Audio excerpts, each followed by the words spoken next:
I'm Francesca Conradi, and I have been an HIV clinician for many, many years, and I branched out into research into drug-resistant TB a couple of years ago. But what I'm going to be talking about is meningitis and HIV.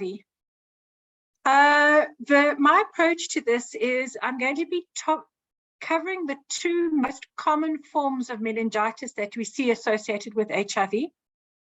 And I'm going to be focusing more on how to diagnose them as a primary care doctor or nurse, as opposed to the finer details of the clinical trial showing which is the best treatment available.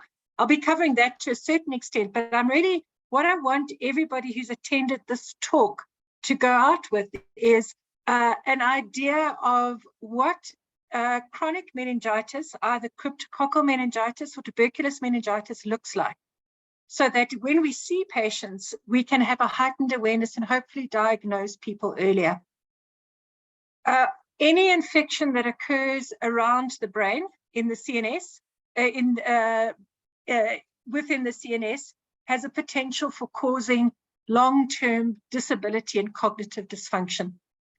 And you don't have to be a doctor or a nurse to know that the sooner that you get a control of an infection around the brain, the less likely there is to be long-term sequelae.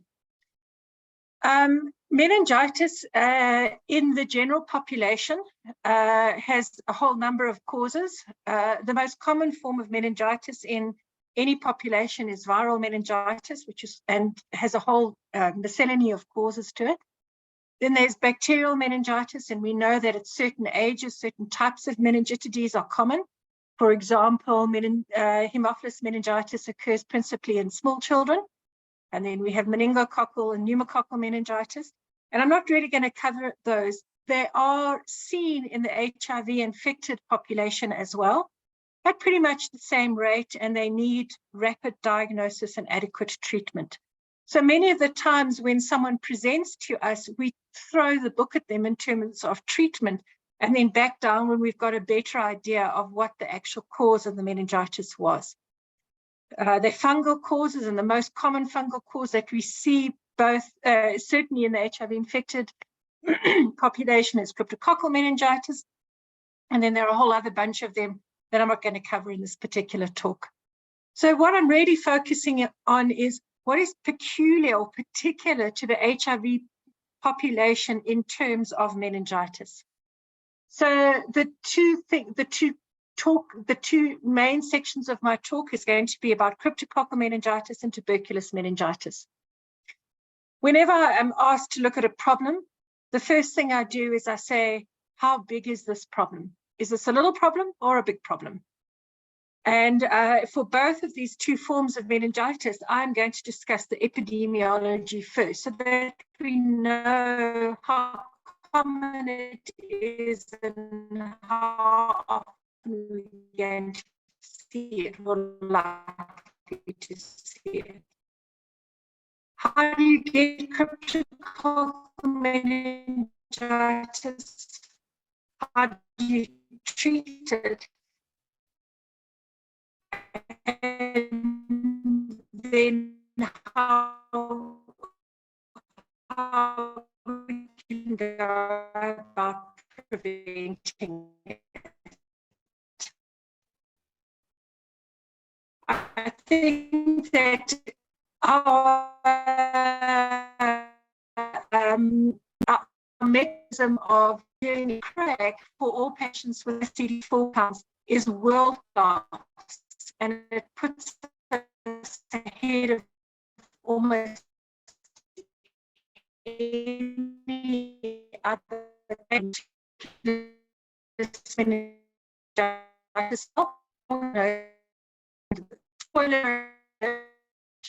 it's really difficult. I think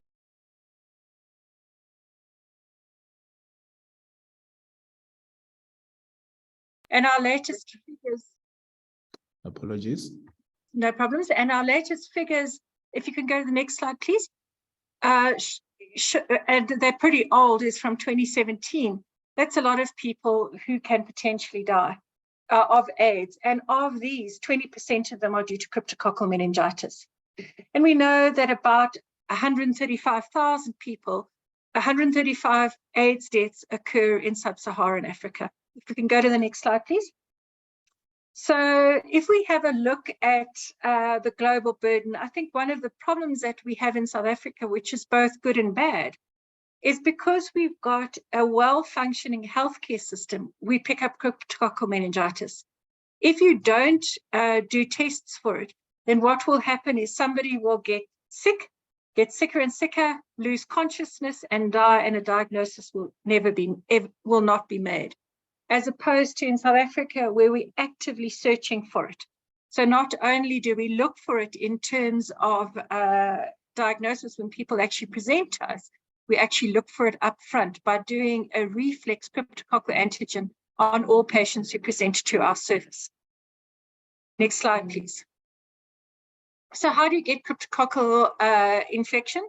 So this is a normal organism that lives, strangely enough, and it's very weird, it's often very commonly found in eucalyptus trees.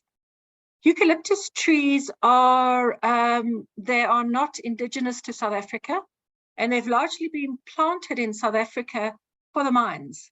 So they grow straight and tall, and they chop them down, they grow quickly, they chop them down, and they put them in mines to shore up mining.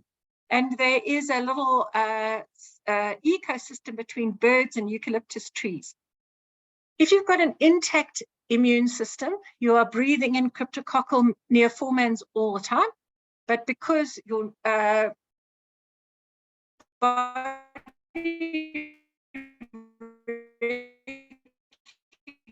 recognizes something foreign, it fights it off and it doesn't go any further. However, if you're patients who are immunocompromised through into the nervous system, we seldom see pulmonary cryptococcus because you clear the infection up pretty quickly, so we don't often see it. But what happens is that you breathe it in and then it settles out into the meninges, causing a typical, well, in the end, and hopefully we can prevent that, it causes a chronic meningitis. Next slide, please. So, as I've mentioned before, the best way to prevent it is we need to try and look for it as much as possible.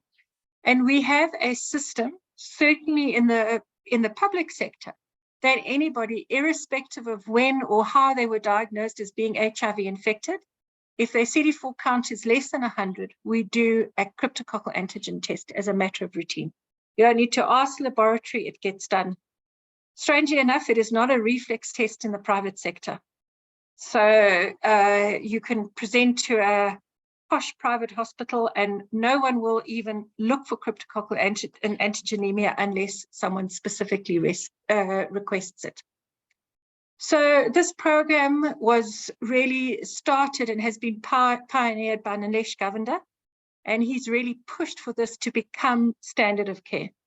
Started off in a couple of centers, and I guess the problem or the issue that the Department of Health was concerned about is, will we be doing lots of extra cryptococcal antigen tests and say people who have been lost to the program and they've dropped their CD4 count, what if their CD4 count's on the way up? And bottom line is that as across the board, if you have a CD4 count below 100, you'll get a cryptococcal antigen test done. It's a full screening program available at all NHLS laboratories. And if we look at the time, we don't have the latest, well, I don't have the latest figures, but between February 2017 and July 2019, 600,000 patients were screened by this method. And 5.8% of them had a positive CRAG. And it is much easier to intervene at a cryptococcal antigenemia stage than it is when someone presents to your casualty unconscious because they have cryptococcal meningitis. The outcome under those circumstances with altered levels of consciousness is the prognosis is really, really poor. So it's a worthwhile test to be doing. So if we go to the next slide, as you've jumped to already, what you can see as the rate of cryptococcal antigenemia closely resembles the rate at which people in South Africa acquire HIV. In the youngest age group, women become HIV infected earlier than men. And this is not an HIV prevention talk, so I'm not going to talk about the reasons why that occurs. But we can see that cryptococcal antigenemia first increases in females to a peak between 30 and 34.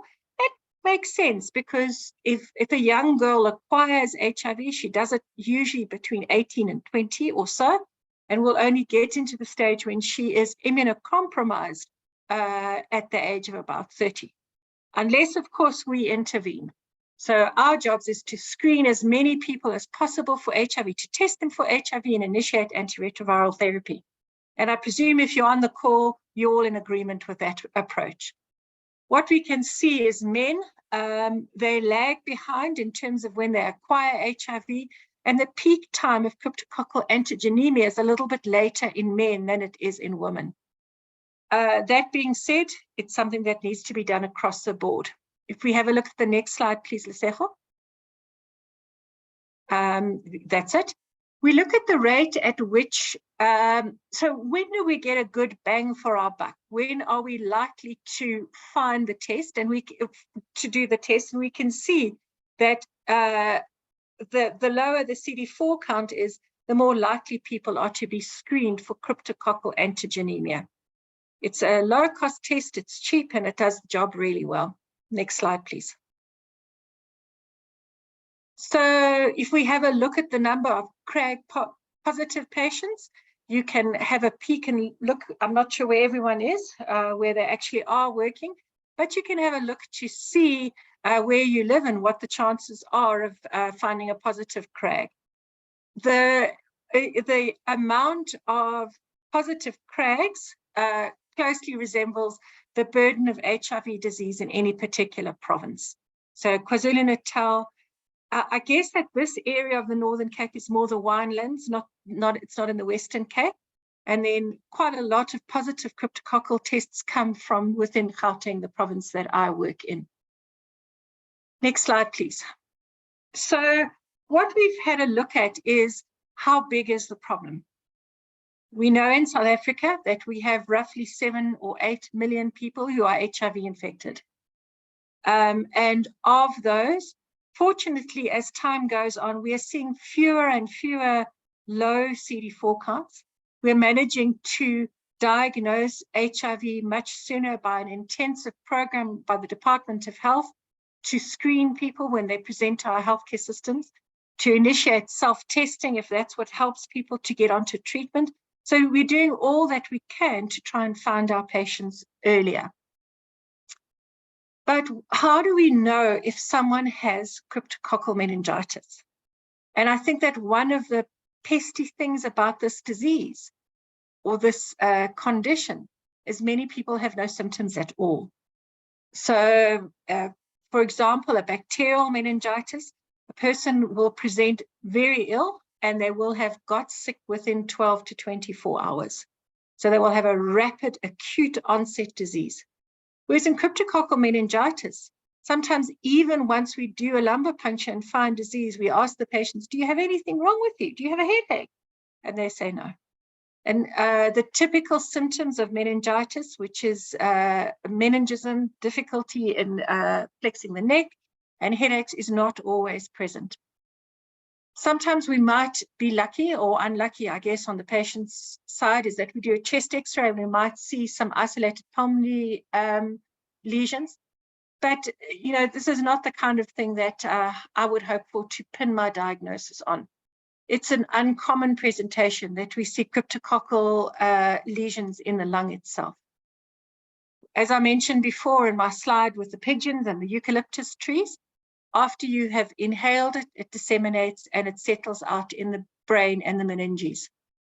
And pulmonary involvement is very uncommon. There are some other focal sites of dissemination, and one of the trick questions I think that they like to ask specialists is, if you see an umbilicated skin lesion, what is it? And it can just be a pox virus, or it can alternatively be a sign of cryptococcal disease. And I guess we like to point out how unusual things occur. But most commonly, cryptococcal meningitis settles within the brain and meninges and causes a cryptococcal meningitis.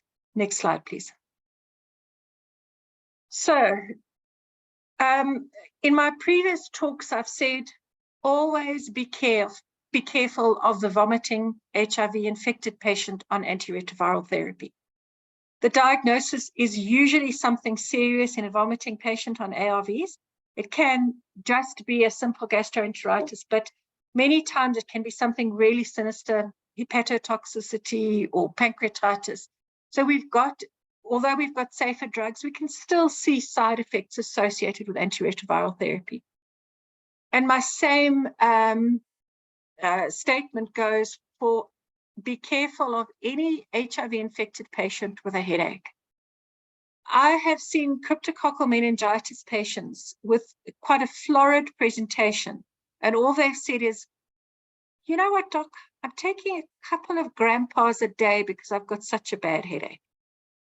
Although the other signs like fever and changes in mental status, double vision, and photophobia meningism can occur, even a really subtle headache should start alerting us to the fact that what we potentially are dealing with is a fungal infection surrounding the brain.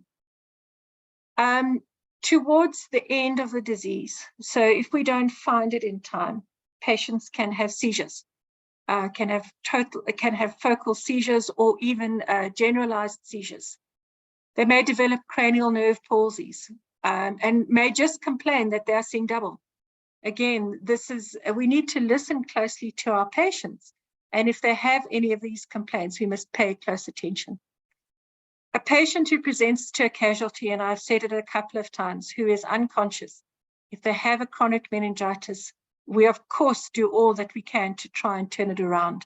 But in general, the prognosis of these patients is very poor. And even if they do survive the initial insult, often they are left with significant cognitive impairment. I don't know about anyone else on this particular webinar, but I became a doctor because I wanted to prevent people getting sick, and I wanted to prevent them living with the consequences or the sequelae of illness. So this is an area where we can really make a difference. So what else do we do? Next slide, please. As I have mentioned before, what we do in all patients with a CD4 count below 100 without question is that we do a CRAG.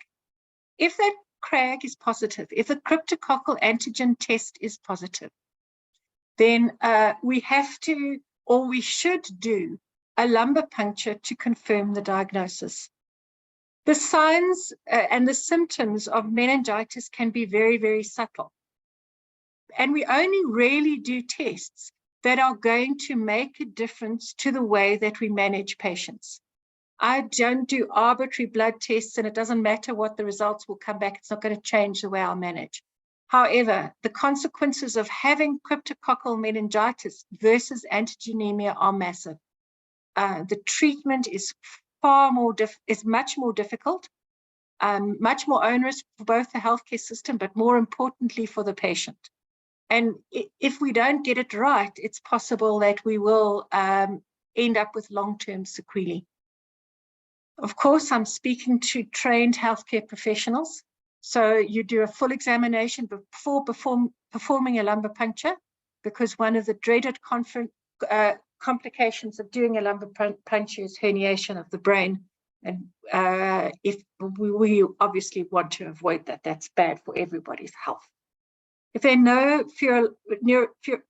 there are focal neurological signs, then if practice allows, if where you're working allows, you should try and do a CT scan or an MRI to look for any space-occupying lesions. Not everything that occurs in the brain is related to cryptococcal meningitis. The differential is pretty long. So if you can, do a CAT scan. It shouldn't delay your management. If you are in doubt, then go ahead and manage as cryptococcal meningitis. When we do a CSF, we do routine chemistry tests. We do microscopy, and some of them are a little bit old-fashioned, like India ink. That's not currently done. It's a very simple test to do. All you do is you take a little bit of CSF and you put ink within it and look under the microscope.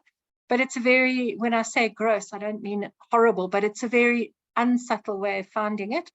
And India ink can be seldom done, but when it can, red blood cells can be mistaken for budding yeasts. We do a gram stain because whenever we are concerned about meningitis, the terrible consequences of bacterial meningitis follow us around. So we have to be very careful that we're not dealing with one of the acute bacterial infections, and we do a gram stain to exclude them. Then we do cell counts. If there's lots of red blood cells, then we've had a bloody tap, and we all have done that from one time to another. But we also look at what type of white cells are within the CSF, whether they're neutrophils or whether they're lymphocytes, and it gives us a clue as to what we're dealing with. All the time, we're trying to gather clues to make the best diagnosis for our patients. On the CSF, we also do a cryptococcal antigen test. So if it's in the blood and it's in the CSF, we know that we're dealing with the meningitis. Please don't forget, and this talk is going to double back and talk to itself, that we are one of the lists on the differential diagnosis is tuberculous meningitis. And although the Gene Expert, and we now use the Gene Expert Ultra, is not a perfect test for tuberculous meningitis, it certainly gives us a clue. And the other thing is that the Gene Expert, and I'll cover it later in my talk, also tells us whether this is a TB organism that is sensitive or resistant to rifampicin. And we really, if someone's got CNS signs, we don't have time to mess around with the incorrect treatment. On the CSF, we also do an acid-fast bacilli, and both of these tests are not really specific or sensitive for tuberculous meningitis.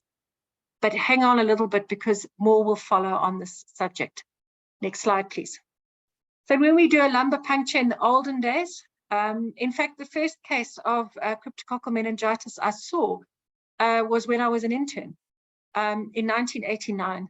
And at that stage, HIV had only just began to rear its ugly head. We didn't even think to test the patient at that stage. I'm not even sure if we had ELISAs. But it was a young woman who we did a routine CSF on. She presented with overt meningism and was found to have cryptococcal meningitis. In retrospect, I'm pretty sure that that was an HIV-infected patient. So long ago, to think in those days, many of the antiretrovirals that we use were not even thought of. And now we have within our armamentarium a massive amount of treatment that we can offer our patients. And interesting things are coming along, like long-acting injectables, which makes this which makes HIV, I would like to live in an HIV-free society by the time I end clinical practice, and I think it is within our reach. But we used to do an India ink, interesting test, I guess, if you're a microbiologist, and it gave us a clue. But we also do a cryptococcal antigen test. It detects the most common component of the fungal capsule, and it can and should be done on CSF and on blood. We can also do a latex agglutination test or one of the enzyme immune assays or lateral flow assay. So what we're really doing is we're trying to find this infection. Ultimately, the way we confirm the test is by fungal culture, but we can't sit around and wait for those results. It takes about 5 to 10 days for the culture to flag positive, gives us a definitive diagnosis, and it also will give us some idea of the sensitivity of the organism to the drugs that we most commonly use. So this lumbar puncture we do on 2 groups of patients. The first group of patients is the patients that present with signs and symptoms of meningitis. And we know them, we covered them in the last slide. And the second time we do a lumbar puncture is if someone is cryptococcal antigen positive in their blood. You can be surprised at how active someone's CSF can be, even in the absence of symptoms. And we want to treat them appropriately. Next slide, please. So if we look at the timeline of how cryptococcal disease develops, the first thing is that we can find part of the cryptococcus. The cryptococcal antigen can be detected in the blood. Does everyone who has a positive cryptococcal antigenemia, who are has a cryptococcal antigenemia end up with meningitis? The answer is probably yes, but we're not going to perform a natural experiment to find out whether that's true. In the old days, before we had CRAG, meningitis was much more common. But now we have a way of saying, is this something that's in the almost benign phase of just being in someone's blood, or has it settled in the meninges? And if there is a huge difference in the way we manage these patients. As I said, not everyone who's got antigenemia is going to get it, but we're not going to wait around and find out. So in all HIV-infected patients, we do a test to look out for them. And it's how do we manage the results of this test? Again, we never do things just because they should be done. We've got to have a particular management strategy for this. Next slide, please. So people who are antigen positive and they don't have a headache, however many times you ask them, they don't have neck stiffness. We need to encourage these patients as much as possible to have a lumbar puncture done, because it makes a difference to how we're going to manage them. I know I keep saying the same thing, but I'm stressing how important this is. Some people have no symptoms at all. Now, of course, not only am I a researcher, I'm a clinician as well. And it's often difficult to persuade someone that I'm going to stick a needle in your back. I'm going to drain off some clear fluid. I'm going to send it to the laboratory, and you probably will not be able to work for the next couple of days because of this. And the results are they're not academic. There's a big difference in how I'm going to manage you. But the bottom line is that it is quite a burden for someone, particularly who has just found out that they're HIV infected and have no symptoms at all. So try as much as possible to persuade your patients to have a lumbar puncture, because it makes a difference to how we're going to manage it. So obviously, if the patient has symptoms of meningitis, we will treat as cryptococcal meningitis, bearing in mind that we've got other differential diagnoses that are really important that we exclude.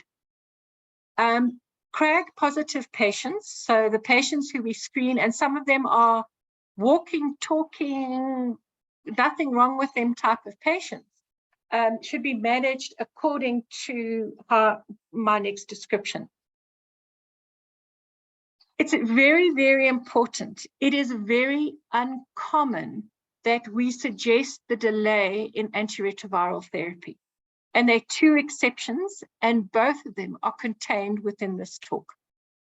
If you initiate someone on antiretroviral therapy who's got an infection around their brain, you are going to get an immune reconstitution syndrome. And we have very little wriggle room in terms of inflammation around the brain. It has devastating consequences. So although we have adopted a test and treat approach, so you can test and someone is positive and initiate the vast majority of individuals onto antiretroviral therapy. If you've got a positive CRAG or any signs and symptoms of meningitis, this is when we need to be hesitant. This is when we need to be careful. And this is one of the very few reasons we would delay antiretroviral therapy. If you do the lumbar puncture, and it's as clean as a whistle, there's not a single cell, the chemistry and proteins are all normal, then what you're dealing with is somebody with cryptococcal antigenemia. And we can avoid giving the dreaded amphotericin B. It is not a nice drug to give, it's not a nice drug to receive. But we do need to give our patients an oral induction of fluconazole. What does that involve?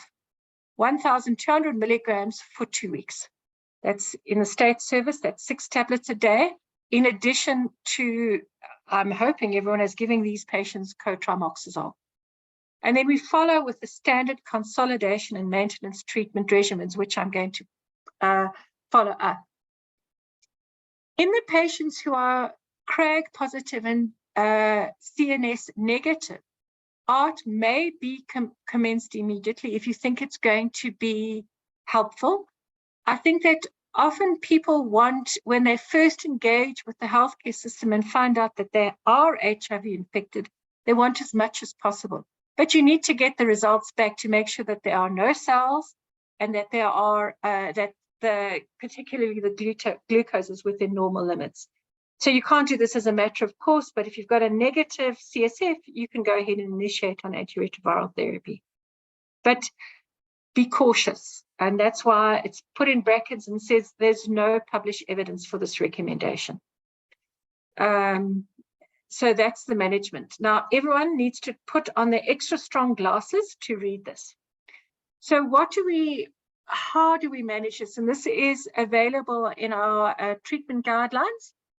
What you do is you've got a low CD4 count, you do the blood crag. It would be nice if it was a point of care, but it's not. You have to send it off. And if it's negative, you initiate on antiretroviral therapy. Fortunately, what's happening is as we've gone on with our program, we're diagnosing people with higher CD4 counts. We've done a great job of almost eradicating mother-to-child transmission because we have normalized HIV testing. You just do it. It's like having your blood pressure done. If you've got high blood pressure or you're HIV infected, here are your pills. It's not a drama anymore. But if you have any signs or symptoms of advanced HIV disease, separate talk, another discussion, and they're CRAG positive, do a lumbar puncture and follow the pathway, which I've described down the left, and I will go into the treatment down the left-hand side. But if the patient says, I don't want to have a lumbar puncture done, of course, if they've got any signs and symptoms, this is not medicine 101. If they've got even the mildest headache, they should be treated as cryptococcal meningitis with all the nastiness that goes with it. If they're asymptomatic, what we can do is start them on a high dose of fluconazole and then tailor off as we go. Couple of warnings about fluconazole. It can prolong the QT interval, and we become more and more interested in the QT interval as we have started introducing new drugs, particularly for the treatment of drug-resistant TB. Also, don't forget that haloperidol and amitriptyline increase the QT, and if you're giving such a high dose of fluconazole, that's something you need to watch out for. And if at all possible, do not co-prescribe. Once we've been through the initial phase of 1,200 milligrams, then we give 800 milligrams for 8 weeks, and we continue fluconazole prophylaxis until the CD4 count is above 200. I hear you. What you're all saying is we don't repeat the CD4 count. Yes, I know.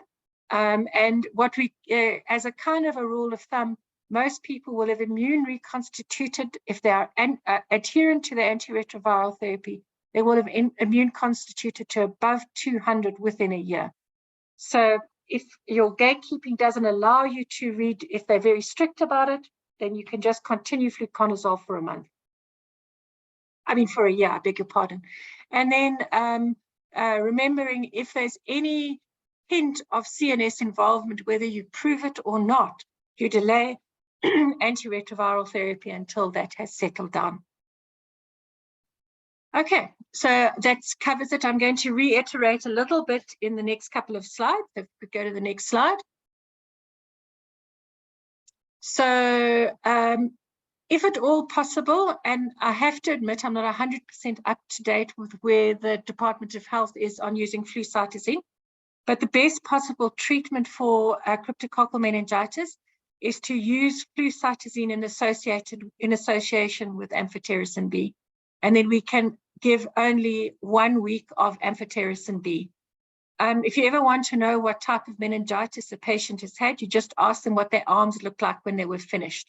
If they said my arms were swollen and my veins were sore, you can put money on that being cryptococcal meningitis. It's a nasty drug.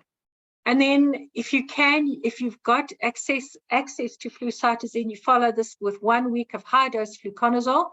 The nice thing about this is that you can send your patient home. Hospitals are not a nice place for patients to be. And if we've learned nothing from COVID, that should be one of our take-home messages. So the sooner we can send someone home, the better. And then you follow the normal consolidation of 8 weeks of 800 milligrams. I forgot to mention a caveat at the beginning is I am not a pediatrician. So the guidelines that are contained within this are actually, do not ask me any pediatric questions, because my stock standard answer will be, please email Leon Levine, he will answer. So there are differences, but, and in fact, one of the good things is that children very seldom get cryptococcal meningitis, but these are the guidelines that you need to follow. Don't forget to continue fluconazole for at least 12 months after you finished the treatment. If you don't do that, you know what's going to happen is your patients are going to present with an immune reconstitution disease. And the immune reconstitutions that I've seen associated with cryptococcal meningitis have been very, very scary. In the olden days, we used to have to fill in a separate form for fluconazole, and every now and then that slipped through the cracks. And what would happen is a couple of weeks later, the patient would present with overt meningitis, lots of cells, and would turn out to be cryptococcal meningitis. So the only way to eradicate it or to get rid of it is to use solid antimicrobials, to use amphotericin B or fluconazole until the infection is finished, and then let the body fight the rest of the infection. So enhance the immune system. And all the weird things that people are trying to push on us to help us save us from COVID, they don't work, but antiretroviral therapy does. So please don't forget to continue the maintenance of fluconazole for at least a year after initiation, or after finishing treatment. Next slide, please. So what happens if you can't get hold of amphotericin B? The first thing is, please notify the Southern African HIV Clinicians Society and the Department of Health, because this is a serious drug stockout. It's not always something that can be fixed easily, but if you can't get a hold of Ampho B, then we can use the really high dose of fluconazole, 1,200 milligrams, with flucytosine. Sorry, spelling mistake there. So there is an alternative that we can give, but amphotericin B plus flucytosine gives us the best outcomes. What happens if you can't get flucytosine? Then I'm afraid we're stuck with the old-fashioned way of doing it. So it's 2 weeks of amphotericin B plus fluconazole. What happens if the patient presents with renal dysfunction? Then we need to alter the dose. And please do not try and commit this to memory. When in doubt, look it up. Most of us, I'm sure, have smartphones, and we can just double check the dosages before we overdose our patients on any of these. Next slide, please. Okay, what do we do when we're treating somebody? We need to know their baseline hemoglobin. When we're using both amphotericin B and fluconazole and flucytosine, we need to know their baseline hemoglobin. By the way, if you haven't noticed this, it is not uncommon for advanced HIV patients with advanced HIV disease to have a low hemoglobin. This is often complex in origin, but what we need to do is to make sure that we're not pushing it even lower. So you need a baseline. You will not get an NEJM article out of a patient, an anemic HIV infected patient, but it is something we need to watch out for. We need to check the renal function and the potassium when we are using both Ampho B and fluconazole, or Ampho B and flucytosine. We need to do it twice a week. You need to, before giving amphotericin B, preload the patient to kind of decrease the side effects. And liver function tests, we used to do them much more commonly. We spent a lot of money doing them and found very little action from it. So now only really do an ALT is if the patient has signs of hepatotoxicity, right upper quadrant pain, jaundice, nausea and vomiting. Otherwise, you don't need to follow them as a matter of routine. You can find this entire, if you can go back a slide, to double check that what I've said is correct, and also as a reference, please refer to the Southern African HIV Clinicians Society guidelines, which is available on the website. When in doubt, look it up. Next slide, please. Amphotericin B. How do we give it? Again, I feel that we are, most of the people that I'm addressing in this audience are more primary care doctors. If I'm wrong, please send me a quick chat message. But what we need to know is what to do, not in an ICU, but what to do in a general ward and how to make the diagnosis. Amphotericin B can cause arrhythmias, so please don't open the drip and then go for a cup of tea.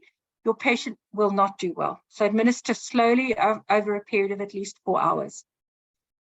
Patients complain of signs and symptoms of when you give them, they complain of kind of muscle aches associated with the amphotericin B. My general rule of thumb is I warn patients what to expect, tell them that it's coming, and then you can consider giving them something like paracetamol to help settle down the actual myalgias associated with giving amphotericin B. Keep an eye on potassium and magnesium and replace as necessary. When you give amphotericin B, you give it in dextrose or either 5 or 10% dextrose. And please don't give it with normal saline because then we get a lot of expensive precipitate and our patients are not well treated. So these are the guidelines for the use of amphotericin B. Next slide, please. So before I leave this particular topic, we are very fortunate to live in an environment where we can detect cryptococcal antigenemia and get rid of it with a relatively simple drug, the use of fluconazole. Make sure that results don't pile up on your desk without checking them, because patients will die if we don't find and treat cryptococcal antigenemia correctly. And the outcomes are much better when we find it earlier. So that's in a nutshell cryptococcal meningitis. Unfortunately, it is still with us, and we do have ways of preventing morbidity and mortality associated with this. Tuberculous meningitis. I don't think that I've given a talk in the last couple of years when I haven't tried to squeeze in or to talk about TB, because I think it is COVID was very fashionable and we had a lot of stress on it. We should have. I'm not saying that we did the wrong thing, but tuberculosis remains a massive infectious disease that we need to deal with. 10 million people get active TB disease worldwide every year. And when I look at that, I think maybe we have failed, because this disease has been around with us for, they've even found it in mummies from the earliest time. We've got adequate anti-tuberculous therapy. Our TB treatment for drug-sensitive TB has only changed form in coagulations qualified in 1980. And we should be eradicated. Again, this is not the answer of health. We've lots of work in the TB. 10 million get active. One of them are going to and HIV. Yeah, it's doing a lot to stop TB. In terms of what's happening within South Africa, do 300 get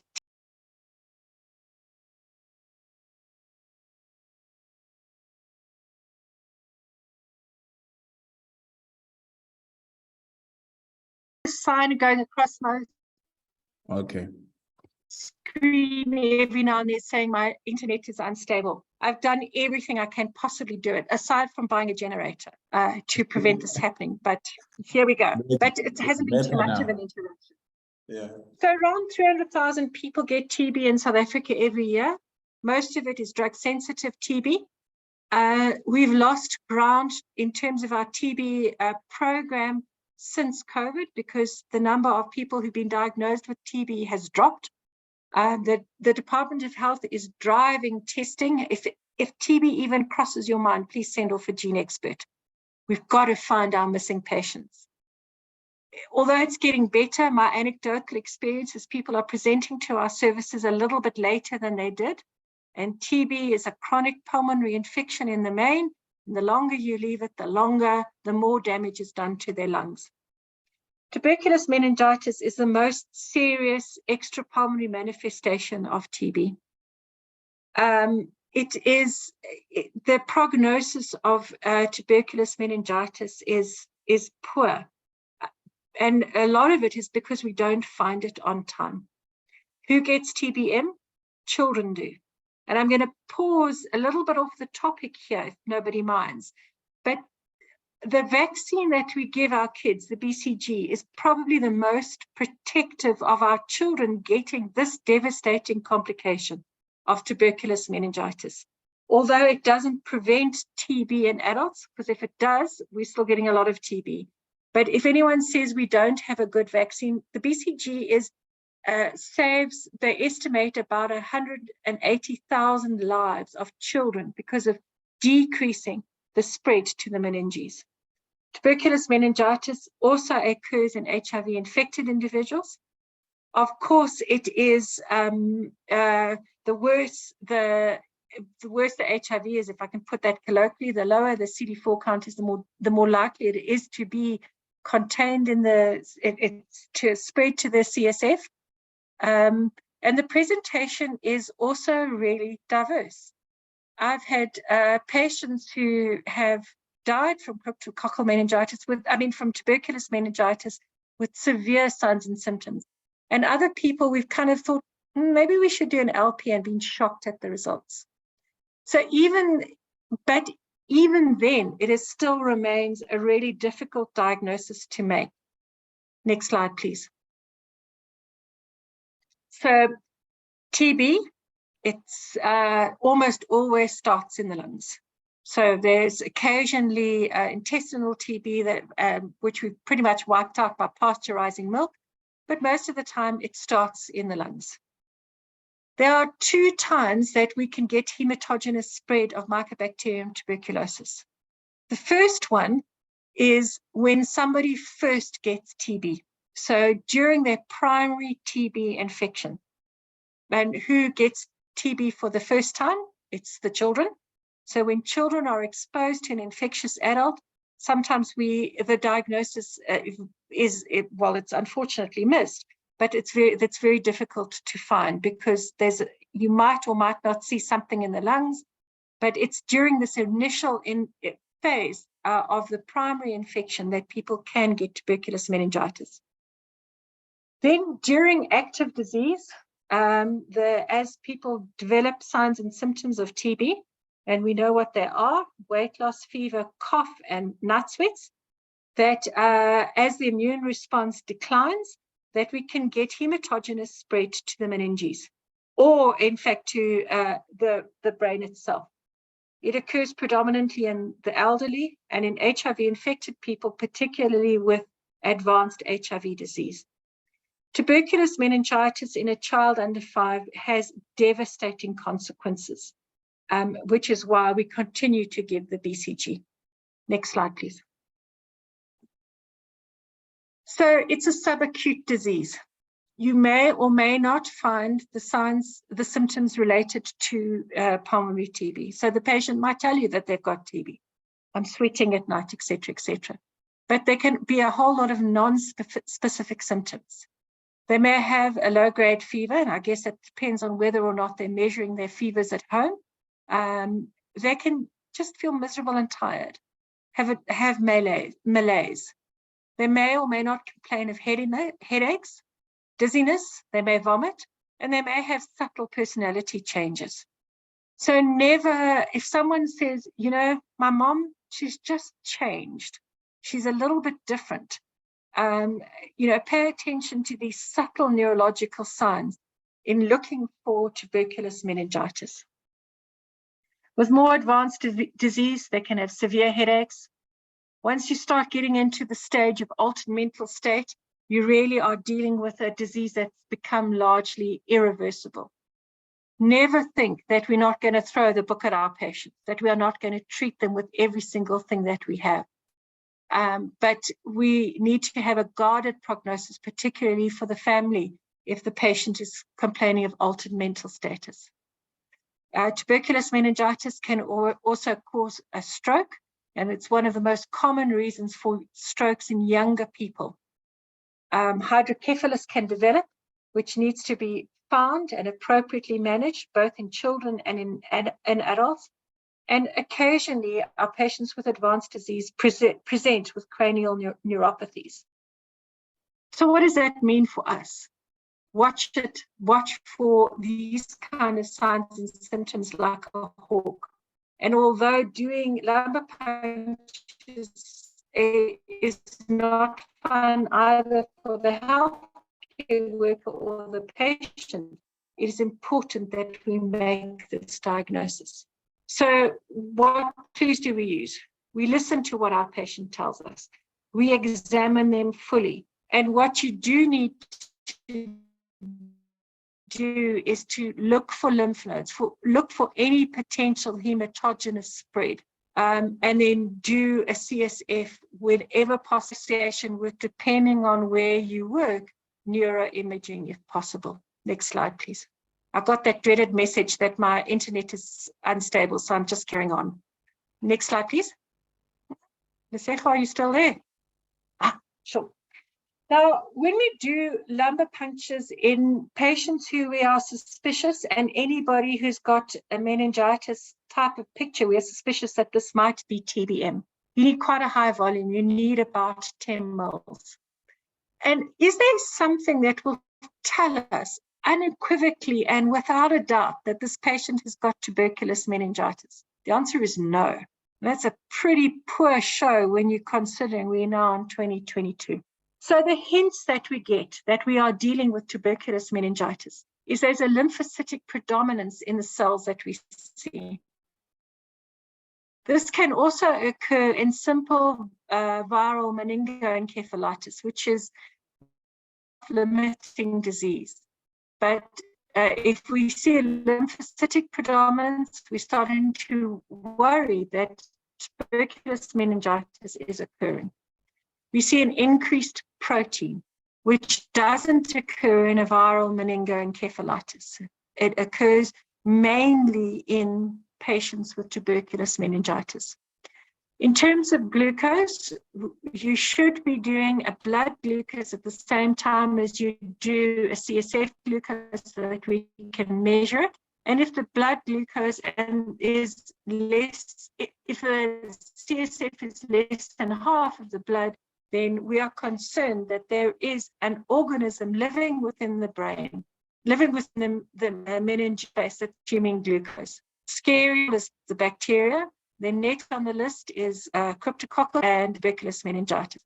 If you're lucky, and I guess that's dependent on how you view it, is that you might find acid-fast bacilli. But that does, if you don't find acid-fast bacilli, it doesn't mean that you're not dealing with TB. You can culture, and you should be sending a specimen for culture by TTEC, and that also be, but not always. The genetics may be. So what you're doing is the probability of the patient tuberculosis. If you see any of these, then you start thinking about treat patient TBM. What is the treatment of meningitis? Next slide, please. Next slide. Is that visible? Okay. So the advantages, Lesejo, can you move the slide? It's still stuck on CSF findings. On my, here we go. Yeah, so what's the treatment of TBM? Can you hear me? Yes, we can hear you. Oh, all right. Let's pause a bit.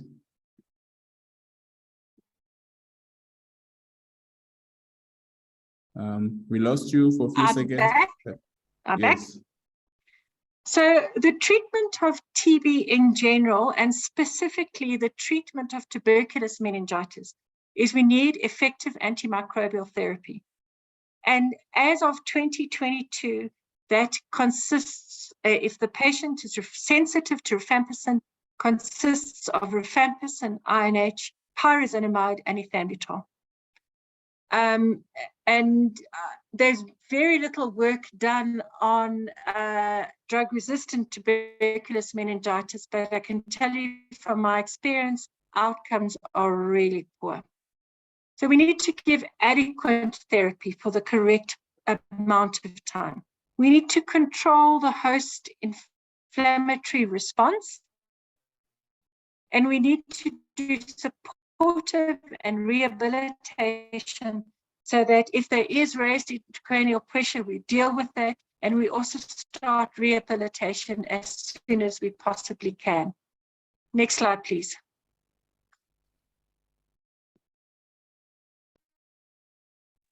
Give it a few seconds. Okay, so the treatment, am I back? The treatment of tuberculous meningitis is rifampicin, INH, ethambutol, and PZA for 2 months. So the name of this drug is usually Rifampicin.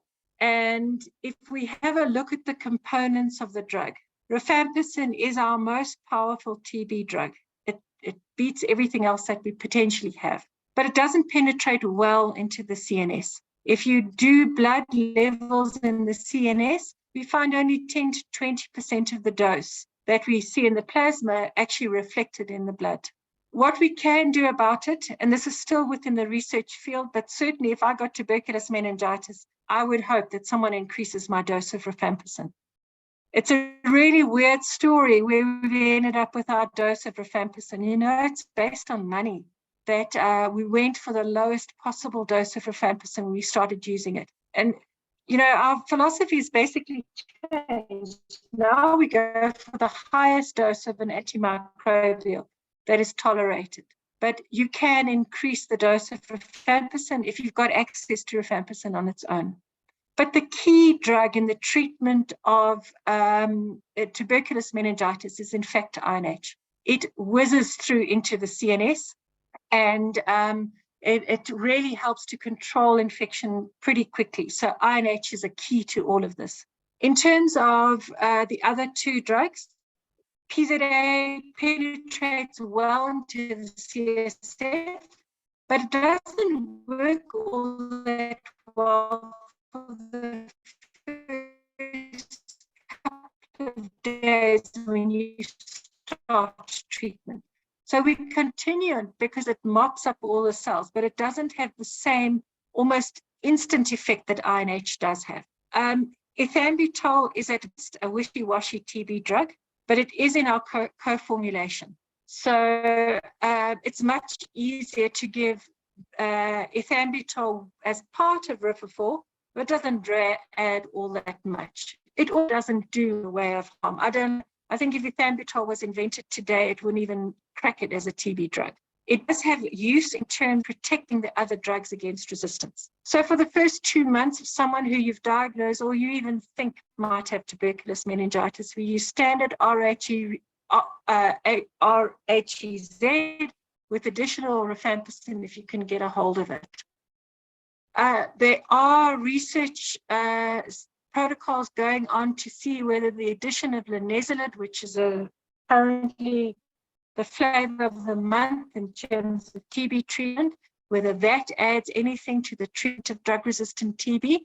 We're not a part of standard practice. In terms of making sure that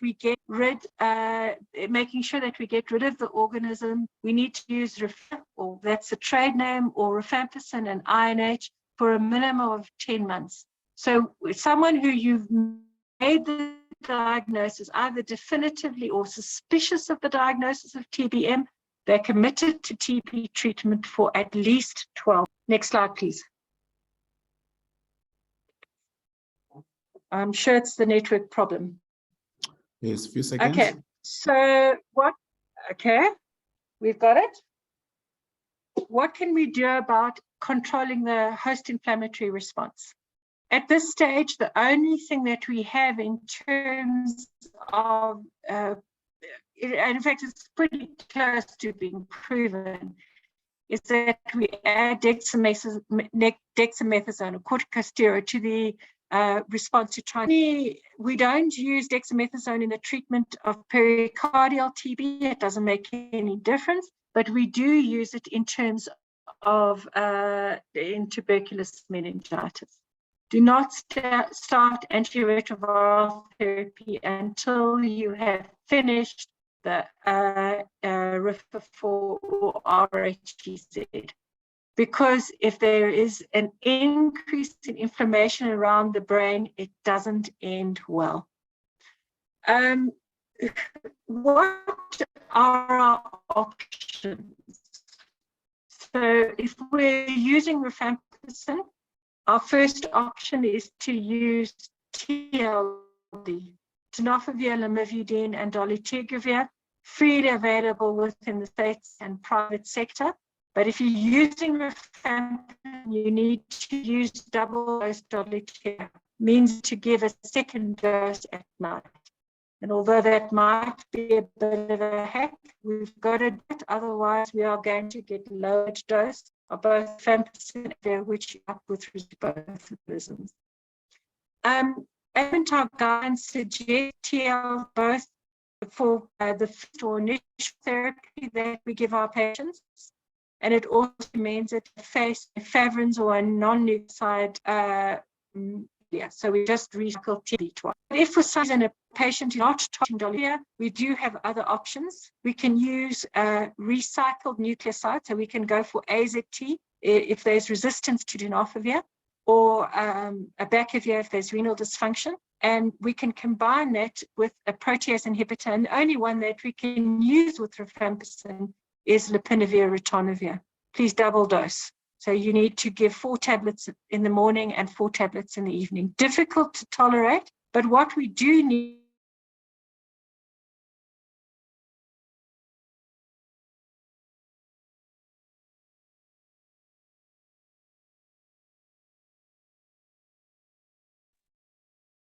I'm back again. So just in a nutshell, we need to control the immune response. We can add dexamethasone and we delay antiretroviral therapy. Next slide, please. What do we do in terms of supportive measures? Always we try and find this diagnosis as soon as we can. If it crosses your mind, you do a lumbar puncture and try and make the diagnosis. If your patient is developing hydrocephalus, if the patient is developing hydrocephalus, you need to take the appropriate steps, and it's well above my pay grade to talk about the management of hydrocephalus. Referral to neurosurgeons. Hyponatremia can occur because of, sorry, it'll get back to me in a second. Because of SIADH, and it can occur because of the disease itself. You need to make sure that hyponatremia is correctly managed. Don't forget that you'll probably be able to eat properly, and you need support nutrition, whether that is via gastric feed or food, whatever is required. Because we don't support our patients during this, they have other long-term sequelae. And as soon as possible, you begin rehabilitation. So as soon as the patient is able to, they must be assisted to get out of bed and walk around, and any form of either physio or to try and decrease the long-term sequelae of this infection must be taken. Next slide, please.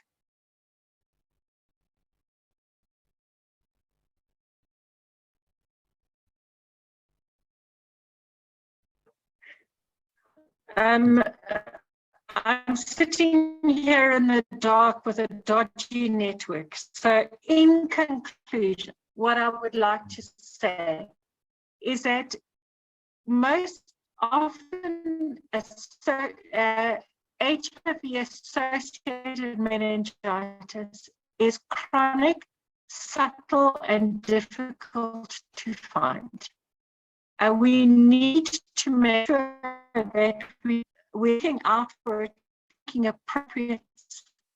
In terms of cryptococcal meningitis, the use of cryptococcal antigens is a good thing to find out early. Tuberculosis meningitis in 2022, a disease prognosis and section diagnosis. As soon as we find the diagnosis, we initiate appropriate therapy, and often for the first 4 hours, we even know what the diagnosis is, so we throw the book at the patient. Treat for both acute bacterial meningitis, having antibacterial meningitis or deficits, which for the meningitis and we be treated till it's which we're going. And then, important is that if this is your presentation.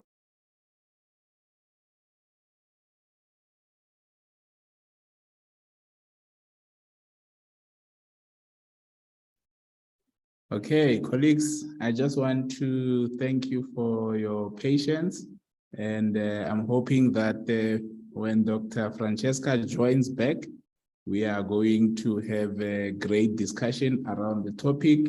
And I know for sure that if we are not sharing the slides, the network is always better. So yeah, I'm hoping she will see your appreciation, when she rejoins in the next few seconds. In the meantime, please feel free to share, your questions, your comments, particularly in the Q&A box, so that we can try and go through some of them with Dr. Conradi once she's back.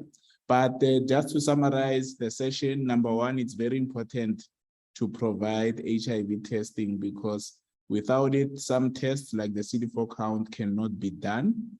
In the national guidelines for now, a CD4 count, a patient who has a CD4 count less than 100, a crack antigen would be done. And if that particular test is positive, all those patients are now required to do a lumbar puncture.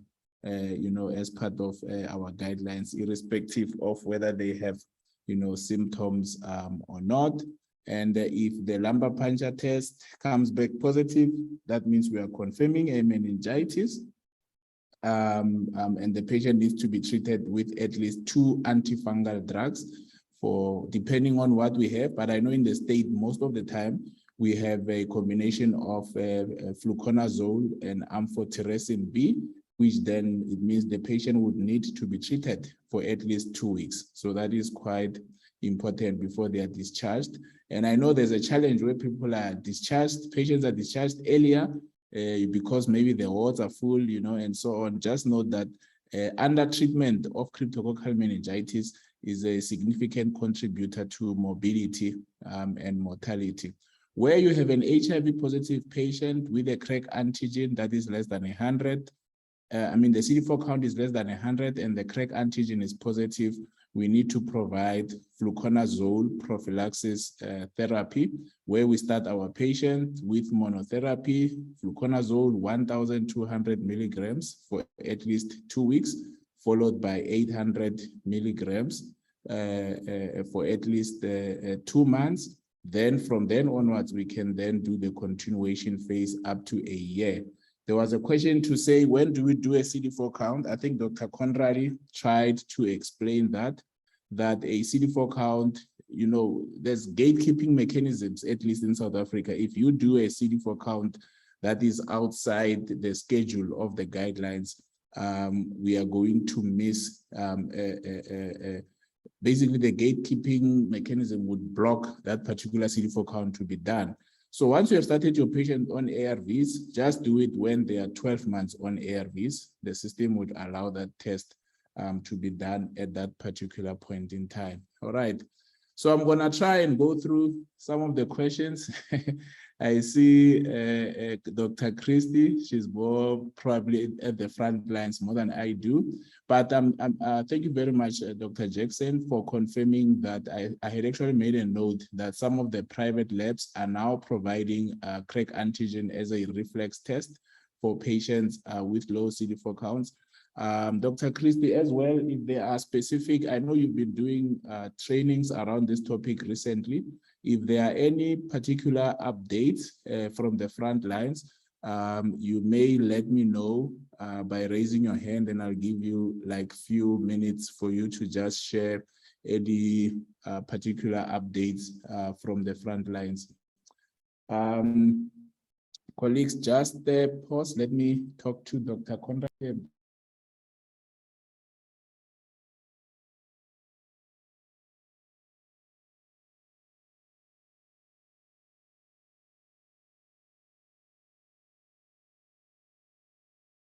Yes. Cool. So colleagues, we have Dr. Conradi. She's back and she's joining via my phone. I've just put her on speaker. I hope it works out at the end. So Dr. Conradi, I was just reading some of the comments from colleagues. Dr. Christy Jackson from Right to Care, just confirming that now 2 labs, Lancet and Ampath at least, are doing the reflex test. So I think that particular issue is sort of sorted. And then one wants Do they do it as a reflex though? Or do they do it only on request? Yeah, I was aware of the Lancet. They did send a formal communication around the reflex test. Yeah, but I see Dr. Christie confirms that there's other labs as well that have followed. I mean, basically it means some of the medical schemes have sort of allowed that process to be doable, because at the end someone has to pay for the test. Yeah. All right. So so there's a question around the cutoff of doing a crack antigen. I know that there's a move towards a CD4 count less than 200. But the national guideline still talks to less than 100. Are you aware if there's any move nationally to take the CD4 count a bit up to 200 and standard? I'm not aware of it yet, but I do think that when in doubt, do the test. And then someone is asking, most of the time, the crack antigen results come back when the patient is already started on ARVs. How do you approach that particular type of a patient? Yeah. Get them back into your clinic. Yeah. So this is not something that... Yes, you may continue, Doctor.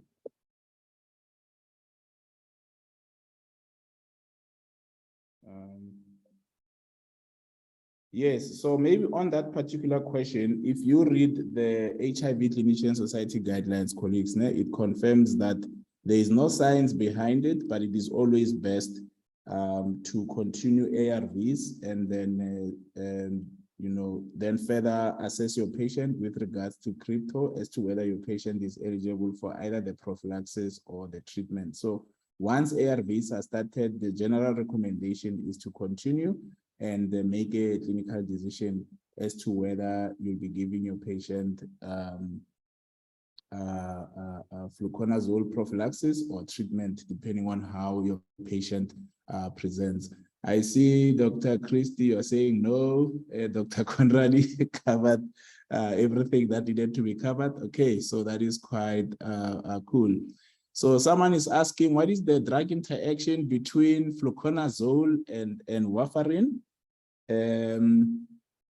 I might not know it, from my heart, but what I want to say is that whenever you have a patient who's got more than one medical condition or a patient who's taking more than one drug, it's important to always have your formulary. It's important that you at least have an app, because apps, they are very quite useful. You don't have to open a book and try and search for these drug-drug interactions. Now, fluconazole has an element of being, a liver enzyme inhibitor, and in a different context, it can also be a liver enzyme inducer. And if you have a patient taking warfarin, it's the same process as you have a patient who's taking warfarin with ARVs. You need to monitor their INRs very carefully. You need to advise your patients to avoid, big dietary changes.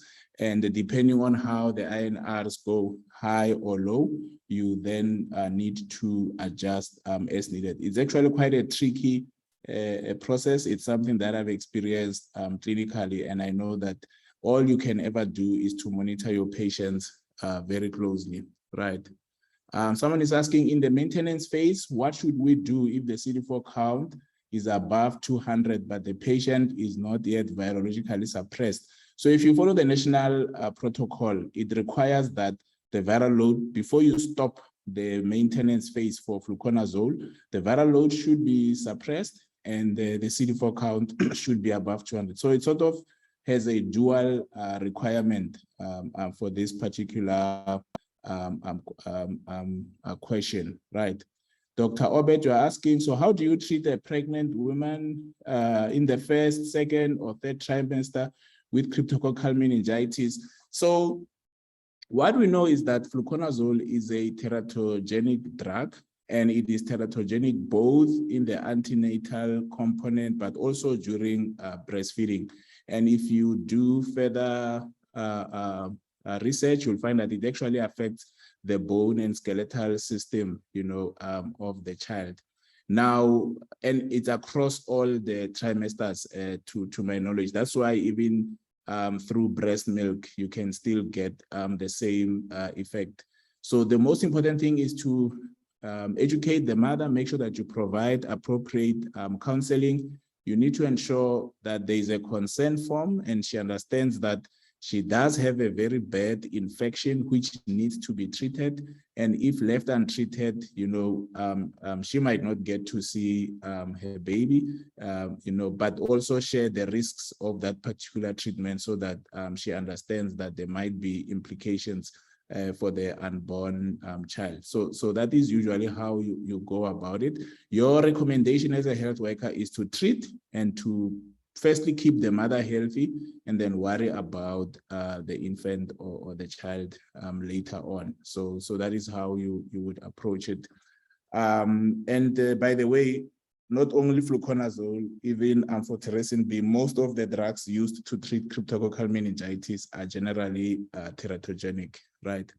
So someone says, is it necessary to cover amphotericin B?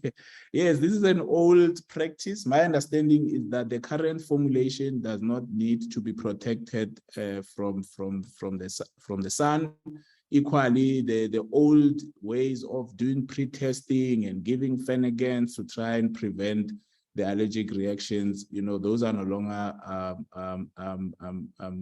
needed. But because in the audience, we have people outside of South Africa, also verify the formulation that is used within your country and ensure that you follow the manufacturer's guidance in the package inserts to ensure that we manage our patients correctly. Someone is saying, so what is the diagnosis criteria for disseminated crypto? I hope someone will type, Christy, to remind me, but I know that you have to get serial cultures, right? Firstly, if you find crypto in a previously sterile specimen, you should be very worried. If you're talking pulmonary crypto, you need serial cultures in a symptomatic patient to confirm that, this is crypto. So, and also a positive crack antigen. Once someone has a positive serum crack antigen, they have disseminated crypto because you have a fungi, in the blood. So that is how you would actually go about it. So someone says, can fluconazole 200 milligrams be given as a preventative therapy to a person who's HIV positive with a low CD4 count but crack antigen? The answer is no. There is no evidence for benefit of giving fluconazole prophylaxis like we are doing with cotrimoxazole. So there is no indication for that particular issue.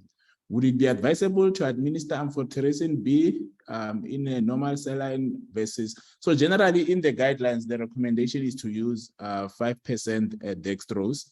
And as to whether you can use normal saline, I sort of believe so, that you can use it.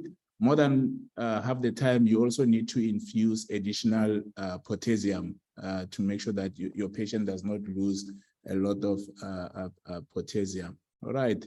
Now, questions about the TB meningitis. Someone says, are you saying that she's not here? Dr. Conrad is not here. I'm just going through the questions, colleagues, and I see you are still here. So I will continue until 12:30. So we still have 4 minutes. As Zianda, you are saying, is Dr. Conrad is saying an additional rifampicin dose? Yes. So what she's actually saying is that South Africa has opted for formulations that are very low with regards to the rifampicin dosage in the core formulation. And we know that the difficulties in penetrating the blood-brain barrier. So it's always best to try to add additional rifampicin where you can, especially for the very sick patients. You might want to add additional rifampicin in that space.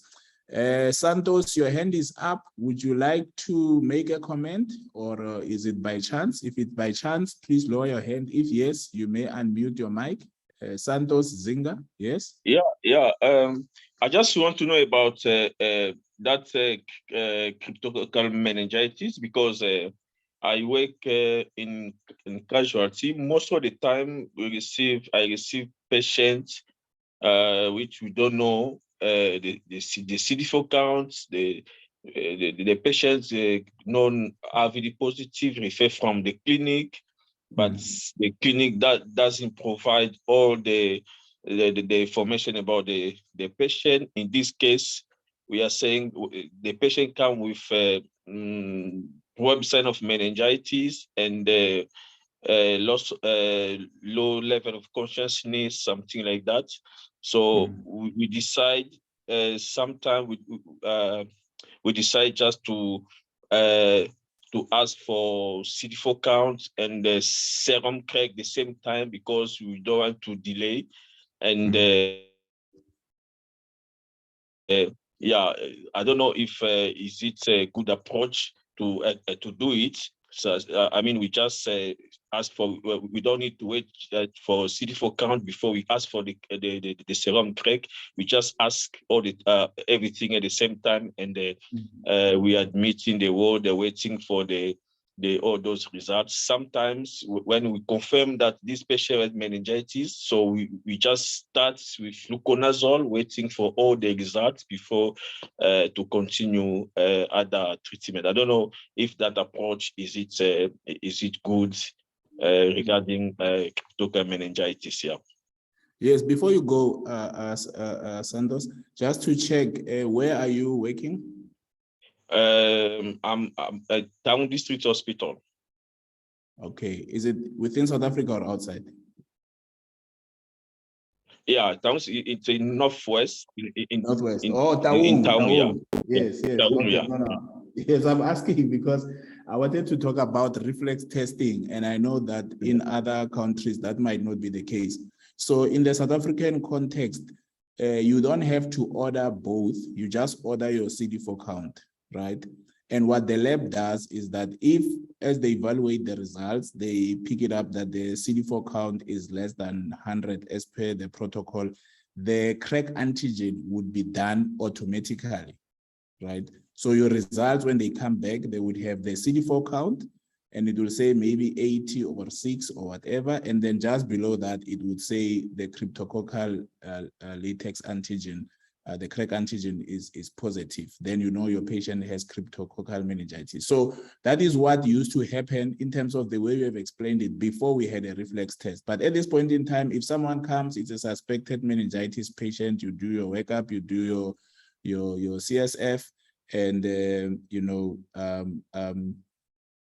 and you send your blood for a CD4 count, if they're already HIV positive, the results will come back with both. Also remember that the serum crack antigen is actually quite a reliable test with regards to also diagnosing, meningitis. So most patients who have a positive serum antigen and they have meningitis symptoms, you can actually trust that there's a high probability that they have a meningitis. So you do not need to delay